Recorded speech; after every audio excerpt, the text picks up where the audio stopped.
Hello, Meoni here, and welcome back to another video. Today we have a wonderful write-up by The Shadow Link on Reddit, whom I'll link the thread to in the description of this video, who took the time to translate the latest Korean live letter, which actually took place last weekend. Clearly, Korea is behind us in this patch cycle. In fact, they're actually still on patch 4.5, so what possibly could such a live letter show us?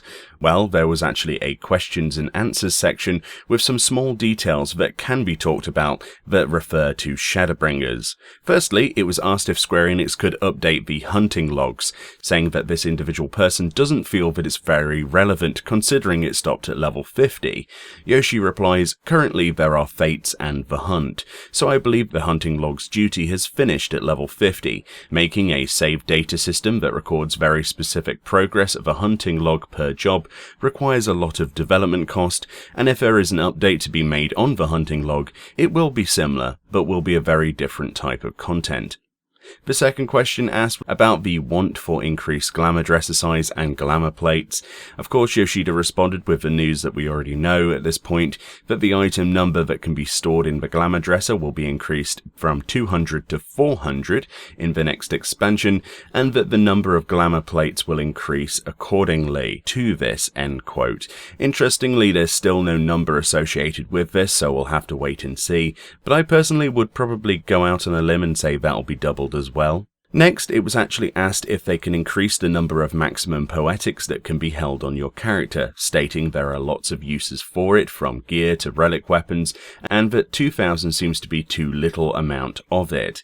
That person saying that it should at least be twice what it is now. Yoshi replies with, "Allegan tomestones is one of the most important items in the game and are used in various matter. I believe their uses will keep on increasing in the future. However, if we increase the number that can be held because there are a lot of use for it, the game's meta will change to that of storing it in advance, because there will be a lot of use for it, and the developer will have to increase the amount of poetic tomestones required for an item. Therefore, 2000 is set as a method of preventing hoarding it more than is required." End quote. So basically they're quoting inflation for the reason for tombstone caps, that and gating gear and rewards appropriately to time investment, I would say personally. Question 4. Can we have the mannequins have a pose where it takes out the weapon? The question bearer stating here that they use mannequins to store their relic weapons, and people don't notice it's the completed version because you can't see the glow whilst the weapon is sheathed. Yoshi responds, "Thank you for the feedback. Alright, I believe that this will be able to be done, so I'll pass it on to the development team so that when we finish implementing all of the races for the mannequins, it can be worked on immediately following that." End quote. So there you go. That's actually a really cool idea. You could make some cool sort of like dioramas with that sort of functionality. I'm sure a lot of the RP community will be happy for that especially. Fifth question up. Please make a bait box for fishes. I think my inventory will smell of fish because of all of this bait. Yoshi replies stating that they have increased the number of stackable items from 99 to 999 through previous patches, and a whole new inventory slot has increased through the introduction of the Chocobo saddlebag. In my case, Yoshi says, I organize items like materia in the saddlebag separately. So there are especially a lot of requests to make a bait-only bag or a fishing net item repeatedly, so I think, for example, using this saddlebag as a bait box will be a viable method.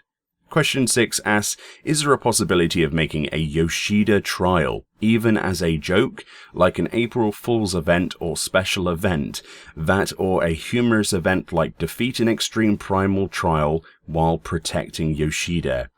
Naoki Yoshida understandably replies, if we make that and the users enjoy that, that will be great, but personally I don't like when a developer appears in the world within a game. The world of Hydaelyn in Final Fantasy XIV is another reality far away from our own reality, and the view of the world and history has been thoroughly built up from the ground. If a real person intervenes in this world, I myself will be waking up from this dream as well. The Wandering Minstrel was included in the game because of a strong request from the development staff. I was really disinclined to accept that, and then he laughs. It would be possible if we make it a light joke for April Fools, but using the development cost for modelling myself is kinda, and then he makes a sort of bitter looking smile. End quote. So protect Yoshida from the extreme trial. Yes, I definitely read that one right. Well then, that's interesting. What's next? A stuffed Yoshi P for a house obtained from PvP?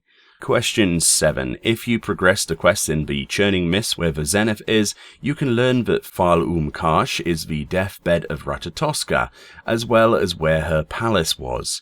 But Sor Kai, which you unlock via the main storyline, also states that it's the palace of Ratatoska. Is this a conflict in the lore, or does Ratatoska have 2 palaces? The answer is, Sor Kai and Fal Karsh are both related to Ratatoska, but their purposes are different. Sor Kai is the palace where Ratatoska lives, and to fall asleep during her resting period, and Fal Karsh is the place where she would speak to humans when she is awake. Question 8 is a good one, and indeed the last one. Make charging for paladins! And then a ton of exclamation marks. Sort of raising the pitchfork. And reply simply is, yes, we know this really well, and makes a meaningful smile. End quote. So apart from this being the best question in the entirety of the Q&A, does this then mean that we might see paladins get a charge in Shadowbringers? Ooh, now that's interesting. Very interesting indeed. So either way, that pretty much wraps up this Q&A for the most part from the Korean live letter last weekend. The Redditor, aka the Shadow Link, says there were other questions asked, but they were pretty much talking about the Korean servers and their current patch cycle with their Korean publisher.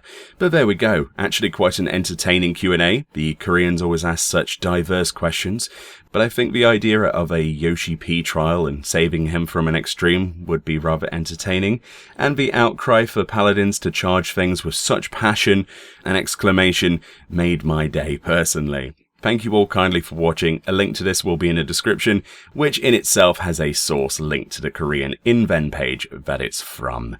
Enjoy your day, and I'll speak to you all next time.